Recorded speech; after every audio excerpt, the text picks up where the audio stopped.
Well, it's John Alwyn-Jones again reporting from the ATEC Symposium in Newcastle, New South Wales, Australia.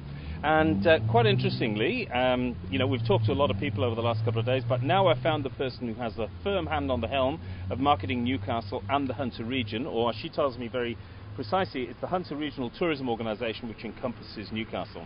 And we've talked a little bit as well and heard from people about the juvenation, I suppose, rather than rejuvenation, but juvenation in tourism terms of Newcastle. And I'm going to have a chat with Sheridan Ferrier. She's the acting Chief Executive Officer. That doesn't mean she does stage performances, but she's responsible for the whole of the tourism industry in this part of the world. So how long have you been acting now? About 5 weeks now. Oh, good. So an interview with Travel World TV is a bit of a baptism of fire, is it? Relax, just deep a breath. little. Yeah. Well, look, tell us a little bit about, we're standing in Newcastle. The region is called the Hunter Tourism Region, or Regional Tourism Organisation. Tell us a bit about where Newcastle fits into it all and how you work with the Hunter and so on. Well, Newcastle is one of the 5 destinations that's part of the Hunter region. We've got Lake Macquarie, Hunter Valley, Barrington Tops and the Upper Hunter. So those 5 destinations in itself are all very diverse and different. They are, yeah. So Newcastle is a beautiful harbour city. We've got beautiful beaches, great nightlife. It's a very creative, artistic city. So of course you get that wonderful city experience. We've got places like Lake Macquarie, which is very much a more lower pace, laid back destination with the lake there is 5 times the size of Sydney Harbour. Beautiful beaches and a mountain range there. Then we have opposite again in the hinterland, the Barrington Tops, and that's our World Heritage listed National Park area. So more outdoor adventure side of things to do up there. Then the Hunter Valley, of course, is known internationally, and it's kind of our anchor destination within the area for the international visitors. Beautiful food and wine, gourmet experiences. The Hunter Valley Gardens is one of the key attractions there, and accommodation, from bed and breakfast, through to beautiful big resorts. Excellent. It's a tremendously diverse product, though, but do different parts of the product appeal to different segments or different sort of groups of people, more domestic, more international, whatever?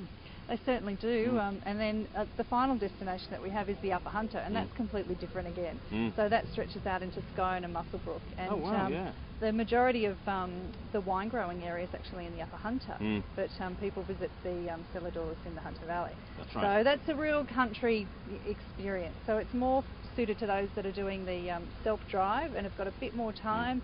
They could be heading from Sydney all the way up to Brisbane and having that experience. So. Going back to Barrington Tops, outdoor adventure seeker, or those that want to get away in the winter time and have that wonderful, cosy time in front of the fire. Well, ATEC's all about inbound tourism, okay? So what sort of activity do you undertake in terms of attracting inbound tourists to this region and any of the regions within the region, or the sub-regions? Well, I guess there's 2 parts there. As I said before, the Hunter Valley is our anchor destination and closely followed by Newcastle. Newcastle Airport has certainly helped our industry to grow, especially over the last 4 years, with the introduction of the low-cost carriers. So Hunter Valley is our main point. People know the Hunter Valley internationally, and we've become part of the Sydney Surrounds area. So we sell the Hunter Valley in line with the Blue Mountains and Wollongong. So this is all part of Tourism New South Wales international marketing? It certainly is, yes, because they come in through Sydney Airport. We've got to take advantage of that. Their first visit to the Hunter is pretty much an overnight stay, and it's pretty much to the winery. Our biggest challenge is to actually get them to come and stay overnight.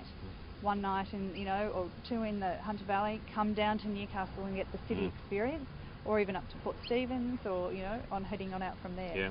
So certainly Hunter Valley is the first key destination, but having the ATEC Symposium here in the Hunter has certainly opened the eyes of the many inbound tour operators, and they'll now think about Newcastle for sending their FITs, the backpackers. It's a beautiful city, and we can certainly cater very well to the international market. Now that's a nice segue across into the ATEC Symposium, and I know that you competed to get this event, okay? So tell me some of the experiences or some of the learning curves for you in terms of attending ATEC and being here essentially as one of the hosts, really, over the last few days.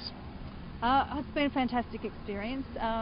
It's not a new experience for us. Last year we hosted Tourism Australia's Corroboree, the Americas. Oh, that's right, yeah, so we brought it, that was 165 travel agents from the US and Canada, and so that in itself, that was a 3-day event, 12 events across 3 days, very much like we have this week.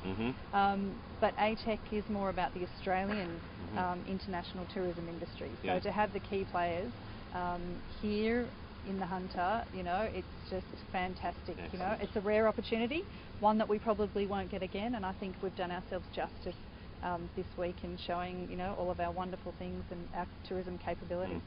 Well, I've been stunned most certainly by Newcastle, and it's a destination in flux, in change, moving from being a very industrial city, and I have a sort of empathy with it because I know that Newcastle is one of the largest coal exporting ports in the world still, isn't it? Yes, it is. And Cardiff, and from where I'm from in Wales, was the largest coal exporting port for many, many years, and Wales has gone through that transformation and tourism is the single most important industry in Wales now, except for agriculture maybe, but it's been a tremendous pleasure to be here this week and experience Newcastle like I've never known it, and I know that a lot of the people I've spoken with have really enjoyed themselves as well. So Sheridan, thank you very much indeed for your welcome to Newcastle. The sun is shining, the sky is blue. This is John Alwyn-Jones reporting for Travel Mole TV from Newcastle, New South Wales, Australia at the ATEC Symposium.